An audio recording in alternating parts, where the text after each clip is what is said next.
In this podcast, I want to talk about entities, and I want to frame the conversation with a great deal of care because one of the reasons for not talking about entities is that that's not very helpful to the percentage of the population that is dealing with them and is very frightened and trying to get good factual information. But the trouble is that the curious seeker, the person who's just opening up their perceptions, the person who's wondering about what's out there in the world, can also get interested in entities and curious about them. And I want to make sure that with my words, I'm as much as possible in the category of do no harm. And so on the one hand, if you're someone who is dealing with entity attachment and is scared and frightened and overwhelmed and having the natural experience of having it being difficult to get really good factual information, people don't believe you, it gets treated as 100% a mental illness. Mental illness and entity attachment go hand in hand, but they also go together, and the medical model can help with the mental illness, but they don't know how to help with the entity attachment, and so you just need different techniques and approaches. It's a twofold problem that does best treated together, and unfortunately our views of how we help people have gotten very far away from that, so you end up having that be something that you seek out. So I want to give good resources to people who are having the problem without frightening people who aren't. And so what I would offer if you're in the category of someone who's curious about entities but hasn't particularly had problems with them, or maybe thinks you might have had problems, or maybe wonders if they're around you but isn't really sure. The people that I work with who have entities are pretty darn sure that that's what's going on. They're very, very, very specifically aware of what they're experiencing. And the normal average person never has a problem with this.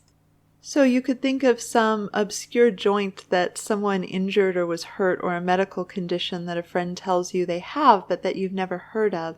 And it's because for certain things, 99.9% of the population, that part of them works perfectly well, that they never even know the name of this part because it just does its thing. It never causes them any pain. It doesn't fail. It's a really, really solid design. It's not overly complicated. Human bodies do that thing really well. And occasionally someone has an issue with it and then they go see a specialist. But ideally, unless you're a hypochondriac, you're not fretting about obscure ways that the body could fail or go wrong that you've never heard of. And likewise, I want to offer you that perspective on entities. So if you're someone who's new to the path or has been on the path a while, who's interested to learn more, I hope you'll treat this podcast a little bit like a National Geographic special for predators that live on a continent you don't live on. So as someone in the United States, I might watch something about the poisonous snakes of Australia, and I might get a little thrilled and what would that be like? Because we have this screen of our imagination. And in listening to this, I want to invite you to have a good custody of the mind so you don't scare yourself. And if you're somebody who is like, wow, if I learn more about this, I'm probably going to obsess about it. It's probably going to worry me. I don't have the problem. Please stop listening now. I have many other podcasts I'd love to share with you. And I really get that. Like, I cannot watch horror movies. I'm not very good with suspense or thrillers, in certain ways, because, around midnight when I need to get up to go to the bathroom, my heart's going to be pounding because my imagination is vivid, and that's not particularly a good state to go back to sleep in, and I don't do well when I miss out on sleep. So I guard psychologically very carefully what I take into my mind so that I don't have to do the work on the other side to stop being scared of a particularly vivid fictional character that's been created in my mind's eye.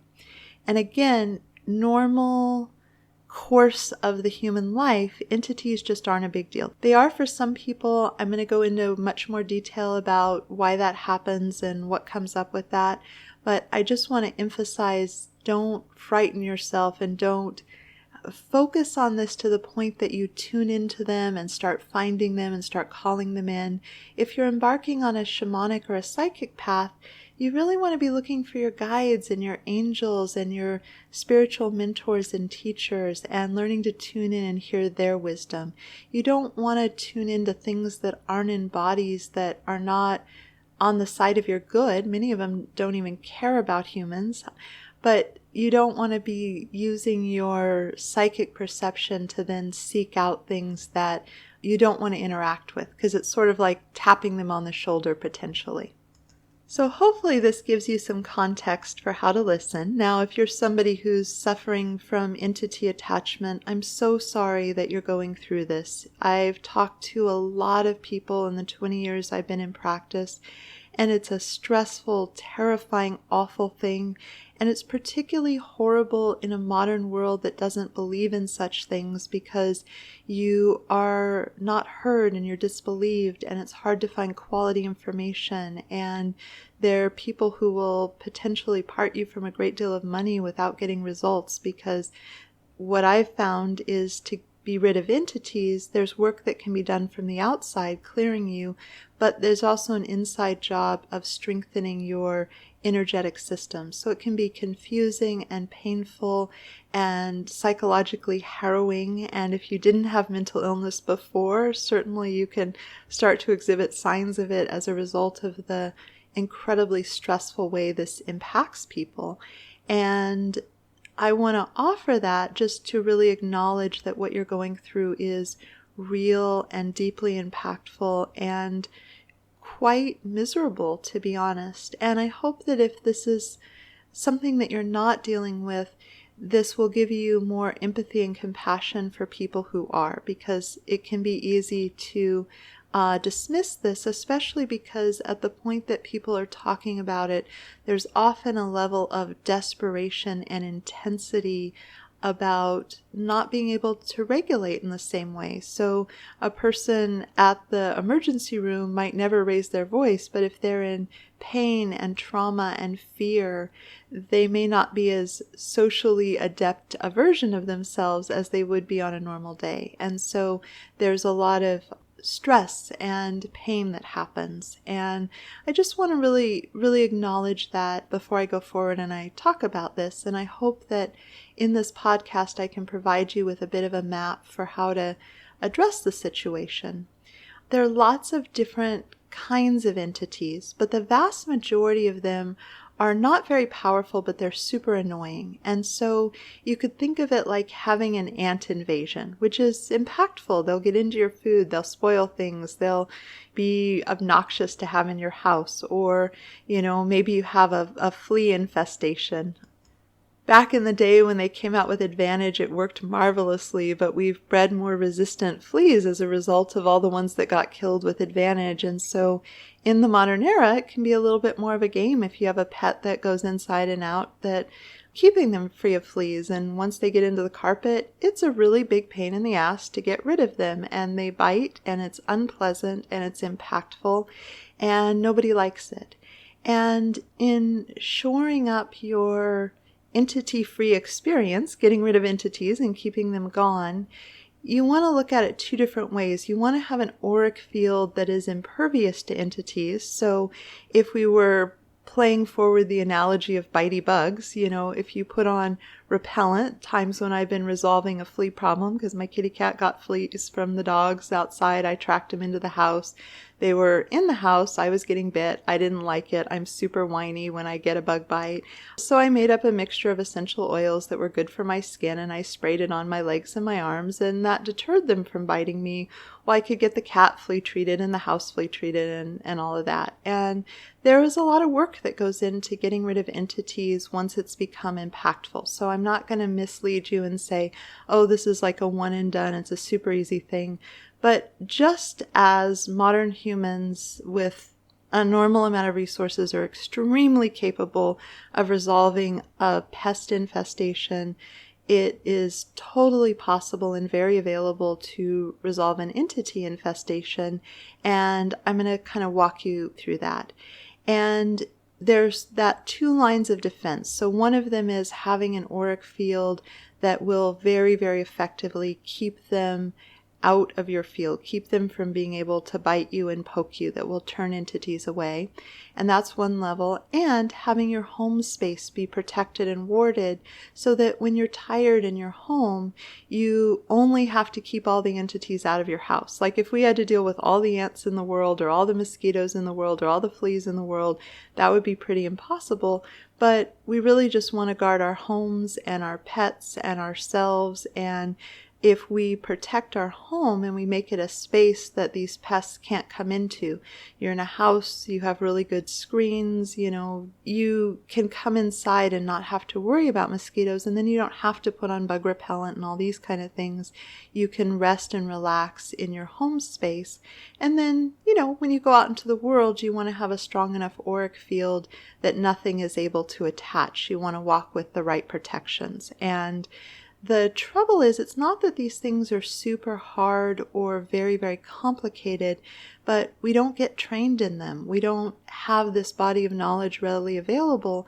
And to be honest, a lot of practitioners who know how to deal with entities really effectively are not putting that out there in the world, because it can be a hard demographic to work with, because you have really desperate, unhappy people who are in really acute situations. And sometimes, I've worked with people who were dissociative to the point that they couldn't even hear what I had to say because they were so traumatized and upset by everything that they'd been experiencing. And I couldn't help them because they didn't do their homework. They couldn't even hear their homework. They just wanted it gone and wanted me to save them. And my here's what I can do and here's what I can't do conversation, they weren't even in their body when I had that conversation with them. So both of us were unhappy. And normal, kind people who wouldn't push boundaries, when they're desperate enough, can end up doing that. So I've had people sobbing on the phone, begging me to take a client at 10 o'clock at night on a Sunday. And I don't do that. I'm like, I can't do that. I can't sustain the work I do. Entity removal is a complicated, nuanced business. I'm not going to, at that time I was doing in-person work. I'm not going to come meet you in my healing space and try to get in the middle of this. And the woman was very, very, very angry at me that I wasn't rescuing her. This wasn't even a client that I'd worked with before. This was just somebody who was really having a bad time of it. And so I have compassion for it, but I also recognize why some of the more competent people to be able to solve this efficiently aren't making that really obvious to people, because of wading through the people who are just looking for, somebody to magically solve this, and they don't have any money to pay them. So they want a free session and many free sessions, and they won't do the homework. Versus, legitimate clients who are like, yeah, I'd love to pay you for your services. I need some help with this. I get that it's a technical skill, very much like, if you called a bug expert because you'd gotten stuck and you're like, I can't keep the ants out of the kitchen. Here, come help me out. And they're experts that'll come solve the problem for you. And there's a skunk in your yard that's causing a lot of problems. There are people who will come and hopefully live trap it and relocate it to somewhere else that it's not going to cause the problems. And so recognizing, that it's a paid service, but to publicly announce that you're available for it often is to deal with a lot of boundary pushing, a lot of really activated people, a lot of people who want you to work for free, not because they're bad people, just because they're desperate, and the impact of this, along with whatever else they have going in their lives, certainly isn't conducive to being in right relationship with money and having that go particularly well. In the more extreme, panic, stressed out cases, there are also people who function quite well, but this just becomes an energy leak because of the underlying stress and fear that go with it. So I want to talk a little bit about the different kinds of entities and what shows up. So one of the things that's hard is people are experiencing this thing that interacts with them, and they're psychically aware enough to feel something just interacted with me, something poked me. And it can be body sensations, it can be visions that are seen, it can be spoken words that are heard, it can be things moving about in weird ways. There are lots of different symptoms, but when it comes to perceiving the mostly unseen world, you may still be visually seeing some things, but the mostly unseen world, the world that's in the energetic truth of the world, we're relying on our most vague senses. And as someone who is highly trained, I've always been energetically sensitive since I was born, so much so that I was energetically overwhelmed to the point of being dissociative by walking around in the world before I learned to put up shields. I'm incredibly energetically sensitive, and I'm highly trained. I've spent years and years honing my ability to perceive the unseen world, and I'm very, very good at it. And it's still the most vague sense in some ways. You know, it's easier to verify something that I've seen visually or heard. And so we have this mapping of an energetic truth into some of our senses or perceptions, and then we kind of fill in the blanks. And if you are calm and highly trained or naturally very, very talented, you can accurately perceive in a way that is useful, that produces good results. So I see a thing, I make some adjustments for my clients, and the pain in their shoulder potentially goes away, or they feel better. Like a lot of my business is referrals because I get really good results. So whatever the mechanism, my ability to perceive and make adjustments is accurate enough to get results. But the trouble with a triggered, activated person is that our ability to perceive versus project becomes very limited. And again, I want to be super clear. I am not saying that you aren't being poked at by entities and that isn't miserable. It's what I'm saying is that our mind fills in a lot of blanks. I have a rule for myself about not thinking too much about someone before a first date if it's online dating, because darned if my mind doesn't fill in all the blanks and come up with a completely different version of the person. Not even necessarily better or worse. It's just jarring when I've, without even realized it, filled in all these blanks and all these attributes based on who I imagine the person to be, and then I'm confronted with the actual person. And there's a lot of science that tells us just interpreting human action has a lot to do with your state of mind to start with. So scientists love to run these behavioral studies where they have a ambiguous interaction, and then they ask people about their interpretation, and they correlate what people give the other person in this ambiguous interaction the benefit of the doubt, and which people attribute malice, and how does that affect your worldview, and how does that affect your outcomes. And, you know, gosh, if you've been bullied a lot in the past, you're a lot more likely to see an ambiguous situation as something where harm was intended. And I'm not going to tell you that there aren't some really big, ugly, scary, horrible entities out there that are really, really awful to deal with and really, really big. But what I can tell you is that's about 1 in 1,000. So I've been doing this work for 20 years. I can't even count, probably in the hundreds of thousands of entities that I've cleared off of people, possibly more, because a lot of them are really teeny tiny, but when they all add up, it's like, you know, being stung by 100 bees. You know, it really, really, really will mess with you.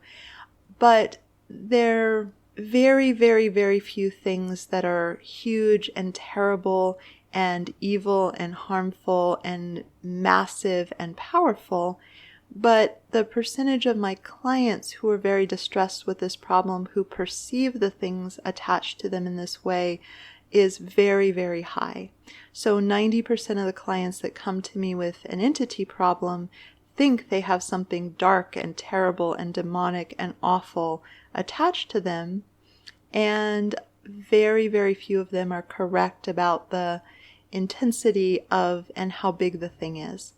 And it's useful to start off understanding that. And again, if you have something that truly is big and terrible, then it is good to get someone who's trained and qualified and a facilitator. This isn't a do-it-yourself. But 90% of the entities I deal with could be addressed with a do-it-yourself. I think it's best to get somebody like me who's a shamanic practitioner or works in these areas to give you a leg up, kind of like calling in the professional exterminator if you've been fighting with the ants for months and months and aren't making headway. Preferably one that's ecologically responsible, but it's good to get help. If that's in your budget, I think it's wonderful. But the good news is, even if it's not, there's a lot that you can do. And one of the first steps is just understanding that reactivity makes something perceptually a lot bigger. So an electrical shock when you're already agitated versus an electrical shock when you're calm, the level of activation is going to look really, really different. Now, I can totally understand high levels of reactivity. I would like to not be the person who, having a lovely time around the fire with friends but not having mosquito repellent on, is not completely and utterly obsessed with the possibility of what if a mosquito bites me, then I'll have a bite for a week, it'll itch, it'll be horrible. I can't think, is that a mosquito? The truth is, mosquitoes are so light you can't feel them on your skin anyway until they bite you, but my mind is conjuring up mosquito bites right and left and getting quite agitated.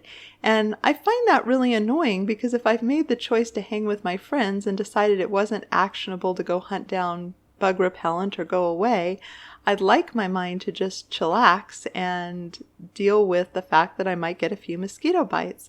But it's very, very hard for me to do that. I'm not good at that. So I really want to honor how hard it is to not be paying attention to entities. And one of the really big challenges is your mind value tags these as a huge threat. So your instincts want to use every bit of your psychic ability to constantly scan for entities once you've had distress for the harm that has happened to you as a result. So there's these interactions, you get your auric field touched and impacted, and there's a sensation or a vision or something that you hear or a feeling. And the same mechanisms that have us tuning in to snakes, and is there a snake, and there might be a snake, and I want to be careful about a snake, and if I'm walking around and I've just seen a snake, I'm going to be really, really looking for another snake so I don't step on it accidentally. Those hardwired mechanisms get pressed into service, and the next thing you know, all of your psychic awareness is scanning and scanning and scanning for entities. And the people who I usually work with are people who have a reasonably high level of psychic perception, so they're able to perceive things that are there, but they don't have it trained. They don't have it trained rigorously. So it's a little bit like a child that was born in a community where no one else had the capacity to hear, and the child did. Without the interactions and the feedbacks and the training and how do you use your ears, you're still sensing a bunch of stuff, but your ability to use hearing when it's not mirrored back to you, when it's not shared, when it's not a mechanism other people are using, could be really confusing, especially for a young child. You'd probably tune out that sense and tune into the ones that were being reflected and validated and you were seeing people respond to. That we end up value tagging the information that comes in because so much pours into our senses from every direction. And if we were fascinated by a leaf falling across a tree, we wouldn't be very safe to drive cars if we were equally compelled compared to the red light or the stop sign. So our mind gets a little out of control. It treats this as actionable. And then once we're in this high level of reactivity, we're jumpy. It's like if you're already really scared and freaked out and you hear a loud noise, you're liable to come out of your skin. And that's pretty much the state that people have gotten to by the time I work with them, because again, it's hard to find help. It's unclear where to go. And there's a lot of stigma. People don't believe you. You get told that you're wrong, that you're crazy. They don't listen. And so people keep it to themselves until it gets really miserable and unbearable in most cases. So given all of this, you can start to make a difference for yourself with the entities if you recognize that some of the map that you've put over them for the big, huge, horrible, demonic thing may be a projection, maybe a way that you've filled in the blanks with your mind where you didn't have information, and that your high levels of reactivity may make a small bit of poking feel like an incredibly huge impact. And I just want to acknowledge this because if you can start to create that distance of saying, the suffering is real. I am really feeling this, and it may not be as big and powerful and terrible as I think it is.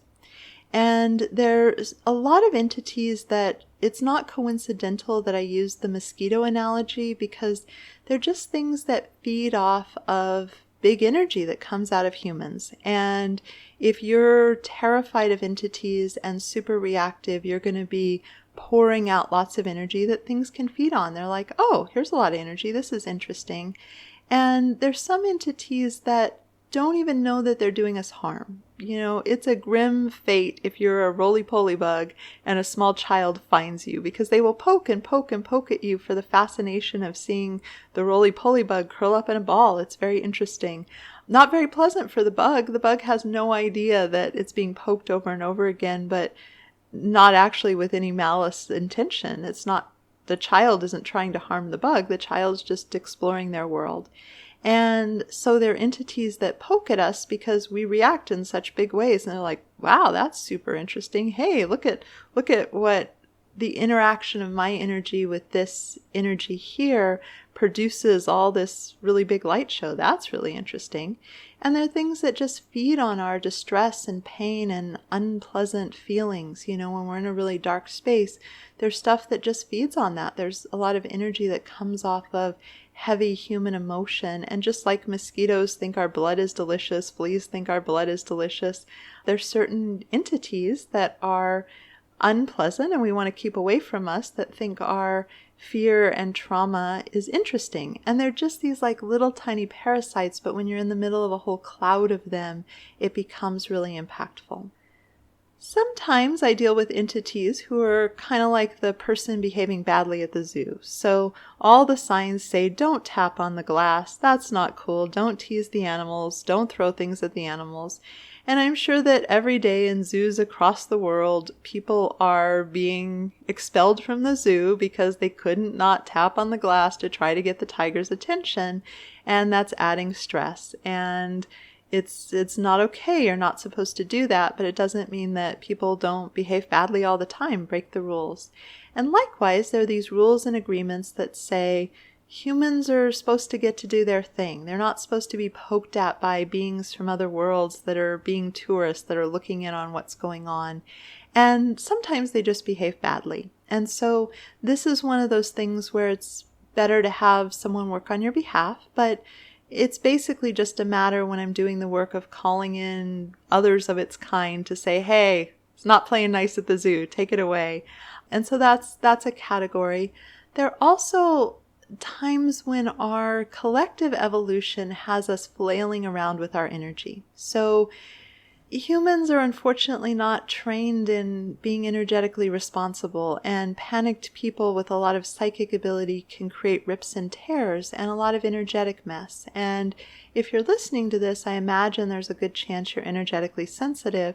And one of the types of people you want to back away from the most rapidly, no matter how lovely they are in other ways, is the person whose energy is flying around. For the same reason that someone having an epileptic seizure, if you couldn't help them or restrain them properly, is liable to give you a black eye. You want to back away from someone who has flailing limbs, who's strong enough to hurt you. And so as humans evolve and come into our gifts, and we're in this time of a lot of change, there are some people whose energetic fear and activation and flailing around and not knowing how to use all of their psychic gifts create rips and tears. And then we have beings wander in from other dimensions that don't even belong here.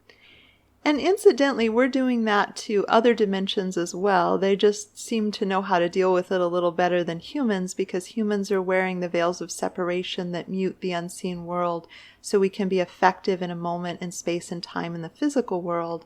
And so I got called on a journey to go bring back the soul part of mine that had wandered into another dimension out of curiosity, and everybody else's that had gone with it, because the beings were running out of storage space and this wasn't meant to be there anyway. And so I brought those parts back, and then my guides worked to repair the rift that someone had created. I didn't create the rift, but I did have a soul part wander through, which is why the guides are like, hey, before you do the thing you meant to do, come fix this.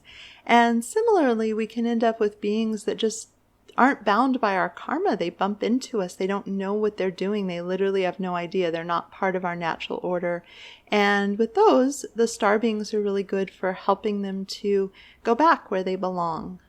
Now, as far as the things that actually are evil and demonic and terrible, usually that happens when there's been black magic in a past life. Usually not in this lifetime, but humans of yore sometimes did really awful rituals involving blood sacrifice and other terrible things. And if you were involved in that, either as the perpetrator or the victim, that can basically create these demonic things that wouldn't exist in the natural order of things. And this is just a framework. So, if you're of a framework that, is Christianity and you deeply believe in Satan, this isn't going to be your framework, and that's okay. But I've been running around these worlds and looking at things for a really long time, and the truly forces for evil are usually created out of humans organizing energy in a way that creates some really dark results, and usually in past lives, but there's a tie to that energy that can come through the lifetimes. Very, very rare. Again, probably better if you get someone else to clean it up. The other thing I run into is sometimes you were the volunteer out of a group of beings you knew to come check out the human experience. They're like, wow, I'm super curious. I'm fascinated with this travel channel by a couple named Kara and Nate who film all their adventures, and I love watching their YouTube channel. But the thing is, they're consciously and actively agreeing to put out a YouTube channel so we can all look over their shoulder and see them go all these amazing places in the world. But we don't necessarily remember that we agreed, like, yeah, I'll take a camera with me. I'll, you guys can all follow along and be connected to me and feel what this crazy human incarnation thing is like. Yeah, okay. Let's draw straws. All right, I'm going to do the incarnation thing. You guys follow along. But if you're being hurt by that contract because the energy is too intrusive and you don't understand, it's good to clear that, and it's good to remove that and say, like, it was a great idea on paper, but it's impacting the human experience. So this isn't a comprehensive list of entities any more than someone could name off all the bugs in the world in, any kind of amount of time that a human voice would stand up for talking. But these are kind of the general biggest categories that you find entities in.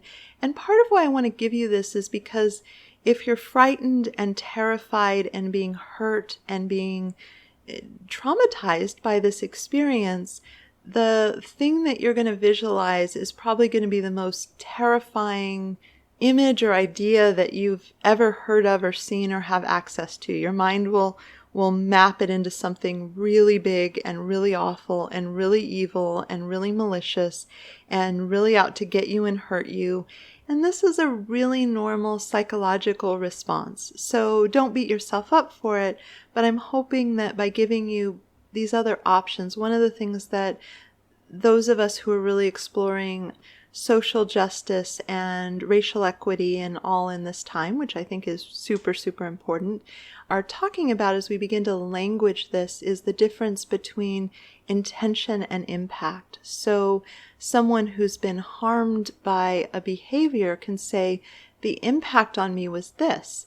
And they can find themselves in an argument with the person saying, but that wasn't my intention. And both can be true. You may not have intended harm, but it doesn't mean there isn't an impact of harm. And the vast majority of entity cases are something that comes with the entities not actually intending harm, not having any idea how much harm they're inflicting, but the impact is still there. So I don't want to make light or deny the impact in any way, shape, or form, but it causes a lot more stress if we attribute to malice something that is coming from lack of awareness, lack of understanding. And you've probably, if you're dealing with this issue, tried to command your space. Go away, leave me alone, this isn't okay, you're not allowed to be here. But it's in the language of English, which isn't the same as the language of intention that would be meaningful to entities, that would be effective for entities. And that's why we want to have some mastery in creating energetic barriers. So I want to give you a really good resource to be able to start to basically command your space. The ants that come into the kitchen, they're just doing what ants do. They're seeking food and water, but that doesn't mean we don't want to deal with the problem and make it so that they're not doing that, because it's disruptive to us to have pests in our house. There's a very specific amount of the outdoors that we want in the indoors, and the modern era allows us to control that to a very nuanced degree, and I personally love that because I don't want to interact with nature when I'm trying to sleep. I'd have trouble going to sleep if there's a big spider in the room. I'll usually get out of bed and take it outside. So I can understand, and especially in the dream time when we're falling asleep, that space between awake and asleep, we're especially vulnerable to perceiving things, but our conscious mind is turning off, so we don't have the ability to interpret them. And being afraid to go to sleep, like leaving entities out altogether, the information about what it does to the well-being and the mental stability of a human who's denied proper sleep is very, very well documented. So if you're a ways into this problem and it's getting in the way of being able to drop off and get proper sleep because you're so frightened, that's going to have huge impacts on your mental, emotional, and psychological well-being, before we even get into the specifics of the entities. So in working with this, there's a book by Ted Andrews called Psychic Protection. It's coming very much from a Wiccan perspective, which I like for this because it's suitable for someone brand new to the path, someone who doesn't have a lot of mastery. And there are many, many, many very effective exercises explained clearly enough for a brand new person to have success with them. This was something I used really early on my path because, I kept waking up and having all these activations, so my energy field was getting brighter, but my shields and my protections and my filters weren't keeping up. So I kept having all these entities going, oh, you're interesting. They didn't mean me harm, but they were super disruptive. And this was part of what I used 20 years ago to really figure this whole thing out as really a baby on the path, really, really new to all this stuff. And you don't have to use all the exercises, but having a range of exercises, you can do the research and development and find your right practice. And I would invite you to go to my website and go to the Protect Your Home page, because I have specific instructions on warding and protecting your home if you're doing it yourself with that book. And I don't want to duplicate it here because I talked for 20 minutes about why wards are important and how to implement them and what the distinctions are. And I reference exactly where to find the exercise in the book. But step number 1, get the book so you can start to protect your own energy field. This is like the entity repellent and protection, and protect your home so that these things can't bite you or poke you or deal with you. And invariably, even if you have something really, really bad going on, there's also an inside job part to this work. Nobody can do it fully from the outside. When I work with people, I do a full soul retrieval because filling up their energy body with the parts they've lost is super helpful. I help rebuild their auric field. But if you have rips and tears in your auric field, even if we clear all the entities, there are just so many entities in the world, and you're hypersensitive to them. And when more get attached, I think of not doing the auric building and strengthening the protections of your field a little bit about like killing all the mosquitoes in the house, but then having open windows with no screens on them in a place with mosquitoes. You can imagine how that's going to go. And so sometimes people have all the entities cleared and then, down the road they have a whole nother batch. It's not that the work didn't work, it's just that they didn't have the protections, and so when they went out into the world they were super vulnerable. And so anything that attaches to human or pokes humans or thinks it's interesting when humans get all upset about being poked at. You can notice this when it comes to insects. Some people are really pragmatic about spiders or bees, and other people will have a screaming fit because there's a bee in the vicinity. They'll start leaping up and down and waving napkins around, and you're like, wow, that's a bad idea. That's liable to get you stung. And similarly with entities, if there's a really high level of reactivity, it just is what it is. It's like a phobia, there's an intense response. But the more reactive you are, the more interesting you are. Like, oh, wow, what's going on with this one? Like if you're walking around the zoo, the animal that's up and active and doing stuff is going to be more interesting probably to watch than the one just taking a nap. So knowing all of this, there's a part of it where you may need some help and support, but there's a lot of it that's an inside job. And I've never worked with anyone who had an entity problem who could get away with not doing the homework and really see lasting results.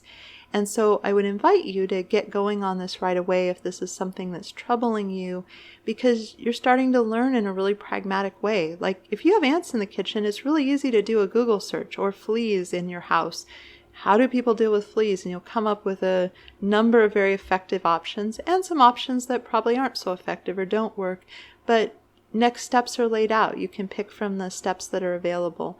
But when it comes to entities, there's just a lot of bogus information. There are a lot of really scared people. There are a lot of people telling their dramatic story. And, I've heard some really dramatic stories, some very well-developed conspiracy theories. And there's a lot of pain and fear that can go along with that.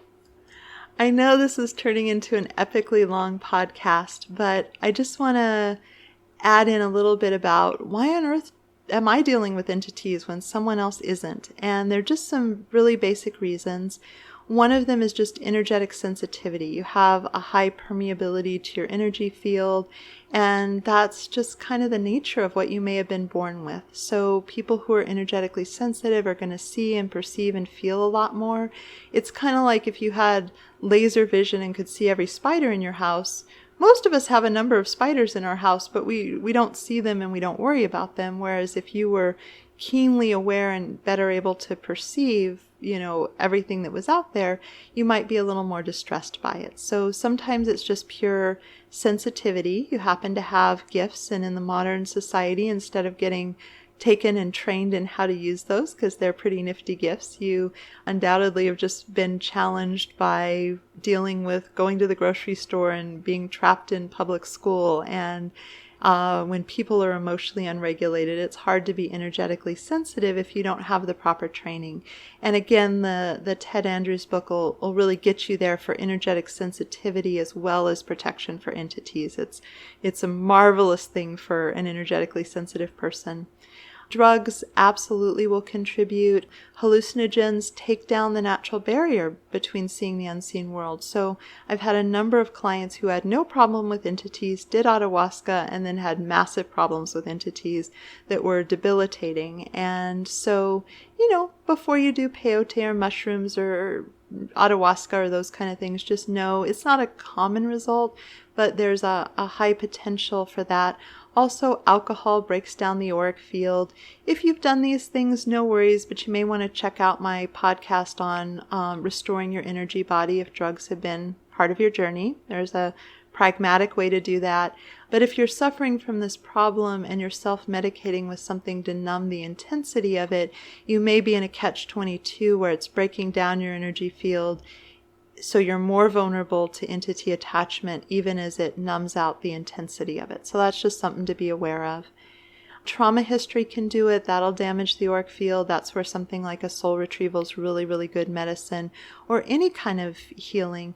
And also mental illness. If the brain just doesn't work right, if the biochemistry doesn't work right, whether that's a natural chemical imbalance that you were born with. Some of these conditions we deal with are hereditary, or a nature kind of thing. If you were in a traumatic environment, if you did not get the upbringing that we would hope a child would have, that can leave you more vulnerable, so with more rips and tears in your auric field, and more reactive to adverse stimulus if your safety needs weren't met growing up. Like if you were unsafe emotionally or physically most of the time, or a great deal of the time as a child, your reactivity to the negative influence of entities, unless you've done some healing and some cleanup on that, is going to be a lot greater. And so I can offer healing, or a number of other qualified people, for the challenges that come with the entity attachment and the damage to the auric field. And as I said, just expect that there would be inner work as well. And don't feel like you can't make a huge difference with this even if you can't afford to pay someone. It's a more persistent daily application of the exercises and work. But if you can get that difference of like, okay, this is super annoying, it's super impactful, but I'm probably okay. Kind of like if you were talking yourself down of needing to go to sleep when there was a spider in the room, it's probably not going to kill me. I should probably go to sleep now.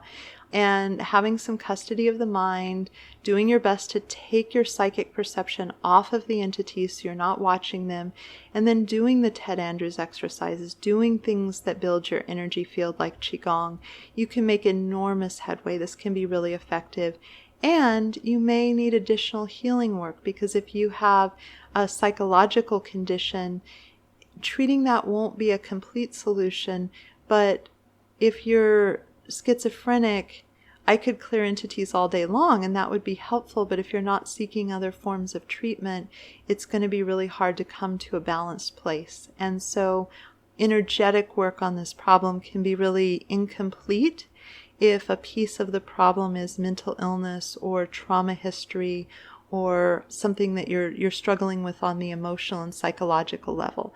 I can treat the energetic level, but the emotional and psychological level is something that other people are more qualified to facilitate. So obviously this has turned into a really long podcast, which is not surprising given that it's a major problem that I see over and over again that I've been working with for more than 20 years. But I wanted to provide some comprehensive and free information for people who are dealing with this, because it is a really painful, awful, terrifying kind of thing. And unlike other things that are painful and awful and terrifying that humans go through, this is one that it can be hard to get the right support. You know, if you break a bone, that can be extremely painful and quite terrifying, but there's an obvious process and several processes, in fact, to get that handled and to get that taken care of. And no one's going to say, oh, it's all in your head.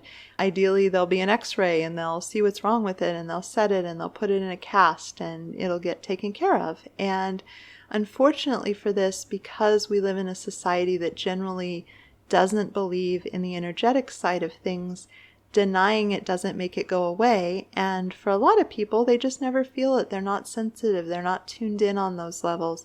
Their mind has tuned that out the way we tune out looking at ants and cracks in the pavement when our mission is to walk to our car. You know, if you've ever tried to get a toddler in the car, they notice everything. But as adults, we filter out what's not relevant. And a lot of people just filter that out so they have no direct experience or reference for it. And we're very unkind in our society about emotional people.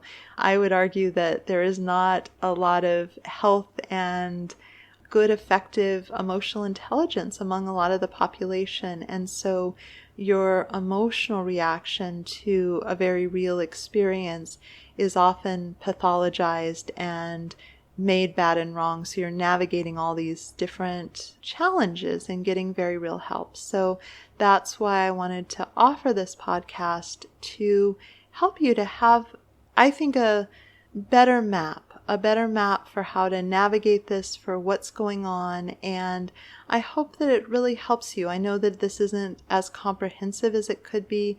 Again, I hope if you're dealing with this, you'll pick up the Ted Andrews book, or if you're just energetically sensitive, it's a great resource. And I hope that this really supports you in your journey.